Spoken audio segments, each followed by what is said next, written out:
Hugh Freeze, Arch Manning. There was a whole lot going on day 2 of SEC Media Days. We're recapping it now.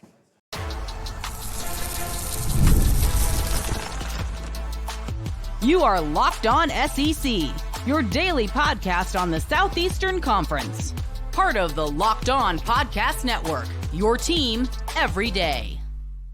Welcome to Locked On SEC, everybody. Day 2 of SEC Media Days. Chris Gordy coming to you from SEC Media Days. And I want to remind you guys, today's episode is brought to you by FanDuel. Right now, new customers can get $150 in bonus bets when your first $5 bet wins. Again, thank you for making us your first listen every day. And shout out to our everydayers coming to check us out. Our buddy Chris Marler stopping by because we were up here on Radio Row. We were catching interviews. And by the way, today we got some great interviews coming your way. We're going to talk with Georgia DB Daylen Everette. We're going to talk with Keldric Falk, big D lineman from Auburn, and we're also going to talk with Tennessee tight end Miles Kitzelman. So a loaded guest list today. But Marler, you were down there in the room today where we had Tennessee, we had Auburn, we had Texas, and we had Georgia. Let's start with Georgia. What was the biggest takeaway from the Bulldogs and Kirby Smart? I mean, even just now, the disrespect that everyone's treating Georgia with, you had them last on that entire list. Like I think that there are a few teams I feel like I'm more all in on this year than this Georgia team. And I don't even know if it's going to be as talented as some of the other ones they've had, but the way that this offseason has played out and the way that people have somehow come up with this narrative that, like, Georgia has fallen off a little bit because they went 11-3, and, oh, by the way, beat Texas twice and won the SEC championship. I'm very excited to see what this team looks like. Also, this is no shade to Carson Beck, but Gunnar Stockton, he looks just like Brock Bowers. And he's like this gritty kid. Like is he more Georgia quarterback than the previous Georgia quarterback? Than Carson Beck? Yeah. The guy with the spaceship tattoo on his ankle? Right. Yes, 1,000%. I think it was a calf tattoo he has. No one loves a calf tattoo. That's tough. By the way, I love that you're talking your PGA Tour voice right now. I think something's wrong with my voice. It's been like this all week. I don't know what's going on. Stepping to the 8th green is... Am I too quiet? No one's ever said that. Good transition there. Auburn was at the podium. Speaking of on the green, Hugh Freeze. You know what? Just let him play some golf. Who cares? Like they get no downtime at all. Now, I will say it is very funny that I realized today he played 11 rounds of golf in June, which is the same amount of wins he's had in 2 years at Auburn, which is a graphic I'm going to have to make later. So I think that he addressed it head on, though. I mean, he wasn't afraid to answer questions about it. Yeah. I mean, which went right for it. Yeah. I mean, I don't know what else he would say, but I think that the best thing that can happen to him and Auburn fans in general is the season starts. Yeah. Because there's no reason to get upset about June recruiting for the most part. Also, he's like the actual team that's going to play on the field this year is full of 2 back-to-back top 10 recruiting classes and also a top 5 portal class. So I think the interesting thing for me is Hugh had some like very talented teams at Ole Miss. And I think this might be his most talented team he's ever had as a head coach. And he also made the comment, which is something that Auburn fans I'm sure love to hear, probably the most talented offensive line that they've had at Auburn in probably 10 to 15 years. That's just something that Gus Malzahn was not ever able to like recruit well, develop, or anything like that. They have a chance to be really dangerous if they can figure out a way to navigate that schedule. We saw Connor Lew walking around. I mean, he is a massive human being, so that's a good start. And by the way, Jackson Arnold, good talking with the media. I mean, that's got to be a record. The first guy ever to come to media days with one school and come the very next year with a different school in the same conference. Yeah, I'm telling you, the thing with Arnold, too, is like, obviously, sometimes there's a 5-star bust, right? But this was a top 10 national recruit. In his 2 years at Oklahoma, he had 3 different coordinators. He had an offensive line that was like absolutely decimated with injuries. And we're not decimated, the receivers were decimated with injuries. His top 5 receivers were out. And then he had the worst offensive line, like statistically the worst offensive line in the country. And he's going to go into a situation that's going to be instantly maybe the biggest positive change of any player in the country. Like that receiver, like that's a top 3 receiving room, like at Auburn. Jordan Spieth's putt for bogey is good, and we head out to the 18. In your life. What about Archmania? I mean, that was pretty. That just went down a little while ago, and it was pretty crazy to see the number of media members surrounding one human being. I threw my bra on stage when he was up there. I'm going to try to get B. Arche trending. It's not off to a good start. Yeah, that was wild. I actually did enjoy how honest he was because he made a comment. He's like, I really didn't want to actually even come, but He wanted to represent the University of Texas and blah, blah, blah. And, yeah, I mean, it was interesting. I think, he seems to be handling all the pressure well, which there's a ton of it. Yeah. There's a ton of it. So, not just pressure, expectations. He is still the Heisman favorite, right? In odds makers books. So it's crazy. But, I mean, Sark says all the right things, and he's proven the last 2 years, playoff semifinals, he knows what he's doing. If there's any coach that can handle it, it seems like he's a guy. I tell you what, the best thing that Arch Manning has in his disposal, besides Sark, who is, I think, probably the best offensive mind in all of college football, that defense is going to be – I mean, they're going to be able to play a lot of games this year, especially with that schedule where they're going to say, can you get us 17 points? Because I don't think the defense is going to give that up. Yeah. Last but not least, the Tennessee Vols, obviously, Josh Heupel at the podium, and he's gotten so much praise this offseason about how they handled the Nico Iamaleava mess. But now you got to go play football. And so who's going to be that guy? We think it's going to be Joey Aguilar. But what'd you take away from what Heupel said? Man, I really, really enjoyed hearing Heupel talk. He seems way more at ease this year. And he hates all this stuff. He hates all the media stuff. I will also say that I found out when I asked him a question, the worst part about asking questions at media days is not the public speaking. It's having to maintain eye contact with the coach for 2 minutes weird. After that. And I was like, I don't. When they give long answers, do you just smile and nod? Yeah, I pretend to type over and over and over again. No, So I'm excited for them because everyone talked about Tennessee like they were going to be a contender for the CFP again.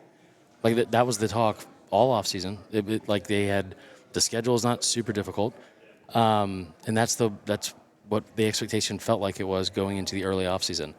The moment Nico left. Now people are talking about him as, a potential 4, 5, 6 loss team. I don't know what Nico did last year that would have given anyone pause. That guy was not the reason they won a bunch of games. He's the reason they struggled to win. A lot of them. I brought this stat up to him. Tennessee's been one of the best score early, fast-paced offenses. And in his first 43 games as the head coach of Tennessee, they scored in the first quarter in 41 of them. They scored at least 7 points in, I think, 32 of the 41. For whatever reason, after those 43 games, they didn't score in 6 of their last 9 games in the first quarter, and they were held scoreless in the first half, which has been one of the best first-half teams in 3 straight games for the first time in 62 years. I don't think the offense was really great with him. Right. And so I don't know who the quarterback's going to be. It's probably we should be more concerned about who replaces Dylan Sampson than who replaces Nico Iamaleava. And are the receivers going to be better than they were? Because I think that they're from from a recruiting rankings and on paper they should be more talented than what they had in 2022, but that was not the case last year. Listen, you don't have to be a 5-star quarterback with the best arm in America in this offense. You just have to be accurate deep downfield. And if they can do that, whoever it is, I hope it's Aguilar. Because I think the other kid's name is Merklinger. Yeah. And I'm not going to be able to spell that. So that's going to be a tough year. There's George McIntyre as well. Yeah. There was Chris Marler's recap of what we heard from day 2 at SEC Media Days. Let's get to our interviews. We had Tennessee tight end Miles Kitzelman, Georgia DB Daylen Everette, and right here, our sit-down with Auburn D lineman Keldric Falk. Enjoy. Coming to you from SEC Media Days, and a pleasure now to be sitting down with an Auburn Tiger, Keldric Falk. Welcome in, man. How are you? Man, I'm doing good. How you? I'm good, man. You're a name that I remember you were such a big-time recruit coming to Auburn, and I was so excited when you got on campus, and it was from the get-go, you were a guy that was contributing immediately. What was the transition like coming to the SEC and playing for a school like Auburn? Man, it was eye-opening. I mean, I came from a small school down in the south side of Montgomery, down in Highland Home. So it was eye-opening. I mean, it was a competition. The competition level was something like I ain't never seen before. So it was a major adjustment just going from that spring to the fall, and from the fall on, it was history. You guys, that defense, it's just been so crazy because there's been different coordinators and all that over the years, but the defense has always been a strength there at Auburn. Is that what kind of sold you wanting to go to a place like Auburn, that the defense is always going to be strong? Man, yeah, that was definitely one of the main points of coming in there. So I had Coach Ryan Roberts coming in, and of course, he was a guy that, whenever he talked to me, he talked to me about how good his defense was over at Baylor whenever he came in. So, and then I had a great D-line coach coming in, Coach Jeremy Garrett, and the assistant guy, which is my head D-line coach now, Coach Von Trail. I mean, they're one of the best in the country. So it was just an honor to play for them. you got to love what the team did this offseason in the transfer portal, adding so many pieces and big pieces, guys that are going to come in and contribute. What'd you see kind of out of the spring, and what's the vibe around this team? Man, it was just a lot of hard working in the spring. I mean, it was a lot of people, especially the transfers and the freshmen coming in. Man, it was just a lot of people trying to fill out where they fit in, and just get used to how we play ball at Auburn. It's interesting with Jackson coming in. Obviously, he was so highly touted and went through some growing pains last year at Oklahoma. They had a ton of injuries and all that, but a fresh start for him. Look, wide receiver's not going to be a problem for him at Auburn. There are a lot of weapons there, but what have you seen from Jackson so far? Man, he's a leader. Like, he's a natural-born leader, man. He comes in ready to work every day. His mindset never changes. His mode of play never changes. Like, when he comes on the field, it's a different guy. Whenever he steps in the weight room, it's a different guy. So, I mean, he's one of the key pieces that we have on our team. He's the leader of the offense, but he's also the leader of the whole team. So, I mean, everybody looks to him whenever something goes bad. Everybody looks to him when everything goes good. So, we all love and admire Jackson. There's a standard at Auburn, and obviously Coach Freeze even said, we need to get back to that standard. What's been his message this offseason? Because it feels like, man, like this team is I mean, I almost want to say like ready to explode. Like I know the standard of excellence. There's a high bar there at Auburn, but has that kind of been the message from Coach Freeze? Yeah, it's been more of commitment, really. I mean, especially just looking at what he's going through. I mean, Coach has been going through some of the hardest things that nobody in the world will ever want to. And for him to come in every day and to be with us, it's showing that he has true commitment to the team, true commitment to everybody on that team, every coach on the coaching staff, everybody in that building he has commitment to. And, for him to come in every day just knowing what he's going through, man, it shows that, he's committed to us, and we should also stay committed to him.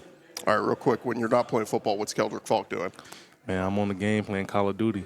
Okay. New NCAA game just came out. What's the rating for you? Did they get you properly rated? Yes, sir, 93. Oh. Yes, sir. Damn. That's yes, strong. Last question we're asking everybody this week. Favorite movie of all time? Don't even think. Just favorite movie. Fast and Furious. Well, that's the second answer we've gotten that way, so that's pretty good. Man, that's one of the best, not even movies, it's best series of all time. Like, I love it. Nobody's ever going to beat that. He is Keldric Falk. Keldric, thanks so much for the time. I really appreciate it. Yes, sir. All right, we'll be back right after this. Hey, more interviews from SEC Media Days in just a second. But I want to remind you guys, summer sports are in full swing. And whether you're all about baseball under the lights, golf on the green, FanDuel is the best way to get in on the action. If you're already following the action, it makes it more thrilling. Marler's checking his FanDuel app right now. Yep. If you've never used it before, head to FanDuel.com right now and get signed up. New customers can bet $5 and get $150 in bonus bets if your first $5 bet wins. All you have to do is open the FanDuel app today or visit FanDuel.com today to get started. Like I've been telling you guys, baseball, golf action, whatever it is throughout this summer, you can do it at FanDuel. And, of course, SEC Week 1 game lines already up there. You want to get in on LSU versus Clemson. You want to get in on Texas at Ohio State. They got all it up there for you at FanDuel.com. FanDuel.com to get started. Again, new customers bet $5 and get $150 in bonus bets if your first bet wins. FanDuel.com. Running along here from SEC Media Days and one of the best lockdown corners, DBs in the country. He is Daylen Everette. Welcome in, man. How are you? I'm good, man. Just glad to be here. How was the offseason? It's been pretty good. Like, summer workouts, we working, so. Yeah, staying in shape, but you gotta stay on the grind because Kirby don't give no breaks, right? Nah. We don't really get too many off days, so we just make sure we just keep stacking the days we got and just keep making sure we're getting better every day, so. A lot of new faces stepping into bigger roles this year on this defense, but tell me what you like about this unit so far. We just got a lot of guys that can play. There's a lot of depth in each position where there's a lot of confidence in if one of the main starters go down, someone that's not in that type of role can step in and nothing. You won't really miss anything. They'll play just as good. I feel like that's like a big thing about our unit this year. it's you guys have created the Georgia standard. It's everybody's got to live up to that standard, and I mean it's crazy to look back on last year and. You can't call it disappointing how it ended, but it's crazy when you look back and go, 10 and 11 win seasons weren't up to our standards. Yeah. So what's the mentality kind of going into this year with Gunner at the helm and some new faces around and get ready to go into this year? With the new faces around, a lot of new guys stepping up into different roles, we just try not to compare ourselves to older teams. We just focus on, this year and what we have and what to look forward to from our team. So, what kind of growth have you seen out of Gunner from obviously ending the season as the starter this last game and a half, but coming into this year kind of being the guy? I've seen a lot of growth, just from a leadership standpoint, him, because a lot of people think he's quiet, but he's actually done a good job speaking up and becoming more vocal. So I feel like that's good, and we're just really excited. Have you gotten him once or twice in practice? Yeah. You gotta have that confidence. Yeah. You gotta have it. It's friendly competition, so we go back and forth, so it's fun. Backfield, we love what we saw from Nate Frazier last year as a true freshman, but you had Josh McCray coming in from Illinois, another accomplished back. With Georgia, it feels like it always starts with that run game. Yeah. What have you seen from the running backs? Just all the backs, they just all work hard. Not even just them two. It's a lot of them. Even some of the younger ones, they just keep their head down and just work. They all gonna be good players for sure.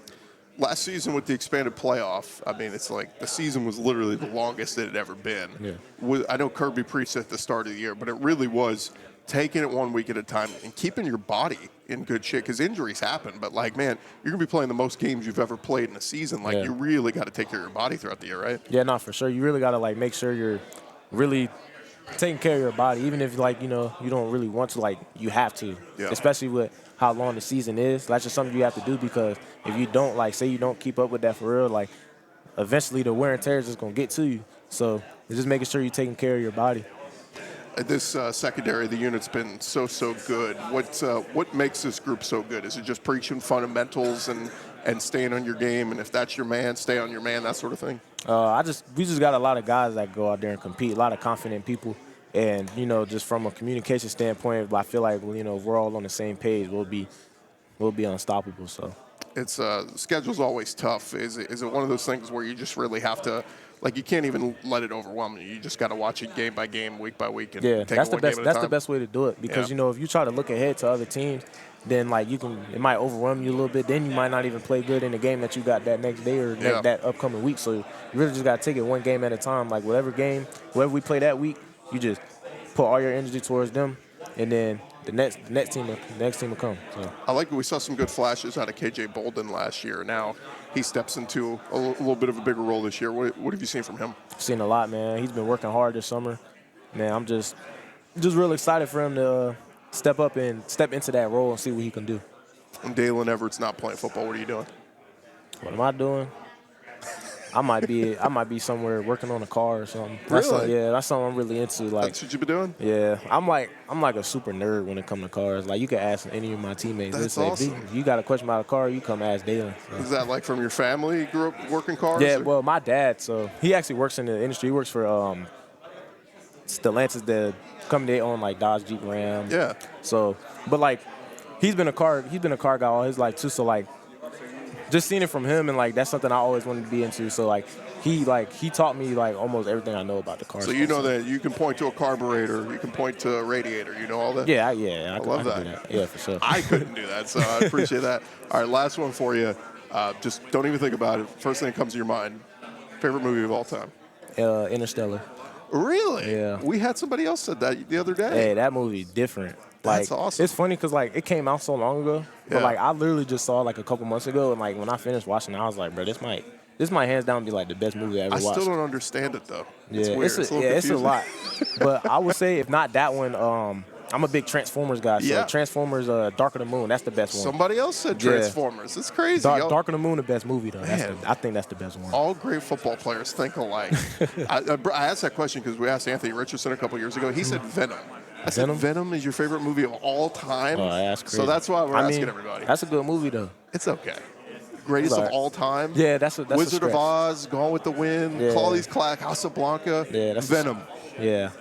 That's a little bit of a stretch. He is Daylen Everette. Daylen, best of luck this season, man. Y'all go crush it, and thanks so much for the time. Thanks, appreciate it. All right, we'll be right back right after this.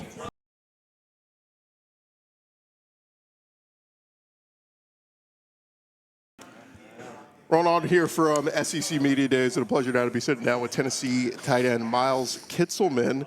Tennessee Day here. What's up, man? How are you? Good, dude. Just living it up. Living the dream, man. Is this your first time doing something like this, media powwow, or you're getting pulled a million different directions? Yeah, this is my first SE Media Days. Done a couple after-game interviews, but nothing like this. Nothing like this. I mean, it's literally like a car wash. I don't think that there's anything like this. What's the craziest thing you've been asked so far? Nothing too crazy, nothing too personal. The fun facts can get kind of deep sometimes. But no, everything's been pretty good so far. At least nobody has like some crazy, against two high safeties, you average 7 yards per catch, like something like crazy like No, that. nothing like that. We haven't really broke any defenses down. Just don't get into PFF. PFF Right. says you're the third best tight end or something. It's like, PFF okay. says it. You suck. No, I'm just kidding. Nothing like that. Take me back through last season, man. What was it like for you? You had some big games last year. Yeah. Looking back, it's kind of like I have a lot to improve on. But last year was kind of a confidence builder. Not really being my first season actually starting and playing all the games. But being able to look back this offseason and truly dissect my game on what I need to get better at and what I need to improve on has been huge to me. I had an okay season last year, in my opinion, and I think this year is going to be a lot better. Take me through the what transpired with Nico and all that. What was kind of your reaction as a teammate and a guy that's there? Obviously, I think most people kind of agreed with Coach and said, hey, look, whatever's best for the team, but you as a player, what was your reaction to that whole thing? Yeah, for sure. Kind of said, after the spring game, plug and play, we're going to bring somebody in that wants to be here, and we did. And, Joey and Jake have been competing. George is right up there with them. And I just love how we've instilled competitiveness back in that room. And those guys push each other every day, extra film, extra rehab, who's the first one in the facility, who's the last one to leave. And not only does that make them a better player, but it makes us a better team. It obviously still is an open quarterback position competition. We've seen Jake and we know about George, but give us a little scouting report on Joey for those we haven't really seen him. Right. Yeah, I mean, we've done some routes on air, some 7-on-7 stuff, and you can't really tell who's back there, to be honest with you. Joey's a great player. So is George. So is Jake. But yeah, I mean, as far as a person goes, man, Joey's a great guy. He fits right in with the team. He hasn't struggled with that at all. He's one of my best friends on the team already, and I've only known him for a month and a half maybe. And, he's fit in really well. And in that group, man, they all just push each other and very vocal, and it's a really good fit. I've said, too, if anybody gets the benefit of the doubt when it comes to coaching quarterbacks, it's Coach Heupel. So if anybody's going to have a dramatic reaction to, Tennessee, they're not going to be as good or whatever, it's like Right. He's the one guy that I would trust whoever the quarterback is. Right. Yeah, I mean, you look at his history and the quarterbacks that they've had within his program, not worried about a thing. What about the backfield? Dylan Sampson's so good for you guys. He's moved on, but looks like some good backs back there. Deshaun Bishop, and among others, that those guys should pick up right where he left off, right? Yeah, no doubt. And that's our expectation. And, Deshaun Bishop has grown so much. I try to be one of the first guys in the facility. I think Deshaun beats me almost every day. But, man, just the amount of time and effort that he puts into his body and puts into his craft, it just really shows how much it means to him. And we're in great hands with him and Peyton Lewis and a couple of the young guys. And I'm so excited to see them go do their thing. Defense made massive strides last year. So good all season long. Did y'all see that like last spring and going up against them like, this unit's going to be really good? Yeah, no, the defense hasn't dropped off at all. Obviously you lose a couple key players that were really good. But, man, a lot of young guys have stepped up, and I love the energy that our defense has right now. That's one thing I love about this team is all of us are super competitive. And we all get along really well, so we all talk trash. And so, man, every Monday, anytime we're out on the field, man, just the energy and the vibes that we have and how hard we're competing with each other, man, our defense is going to be on fire this year. Who gives you the toughest battles covering you? Covering me? Yeah. Oh, man, they're all really good. You got Idris back there. You got Andre Turrentine. You got Boo Carter. All those guys are super skilled. Boo Carter was one from the moment he stepped in. You knew he was going to play early and often. Right. Yeah, no, Boo's a naturally gifted player, and I'm really excited to see what he does this year. What's been Coach Heupel's message with the team this offseason? Well, I can't really say it on here. There's a bad word in it. No, but pretty much, man, whatever outside noise, whatever rat poison's out there, and screw that. Well, this is all we got. This is all we need. You're strong. I'm strong. Let's go do it. Rally around the family. Exactly, man. This is all we got. This is all we need, man. And the guys that we have on this team really want to be here. And as a coaching staff, that's all you can ask for. All right, I got two more for you. When Miles Kitzelman is not playing football, what are you doing? Working construction. Really? Oh, yeah. My dad's a general contractor, and I grew up doing that, and I love it. Man. Is that it at life after football? Is that what you're going to go do?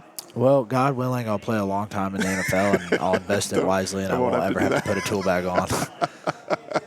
I love that. Almost feels like commitment for this thing better work, because if not, that's where you're going to be going. Yeah, man. There's been some hot days up on a metal roof with a 50-pound tool bag on that I do not want to ever do it again.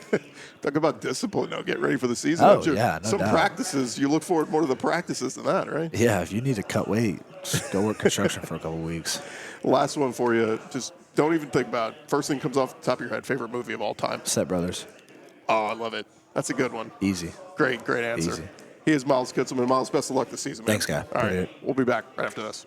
All right, that's going to do it for our day 2 from SEC Media Days. Appreciate Miles Kitzelman, Daylen Everette, and Keldric Falk for joining us. Appreciate our buddy Chris Marler for stopping by. And, hey, thanks for making us your first listen every day. For your second listen, you can check out Chris Marler. He's got you covered with the Locked On Gamecocks podcast and also doing some social media graphics and also volunteering at the YMCA this week. He's doing it all. He's doing it all.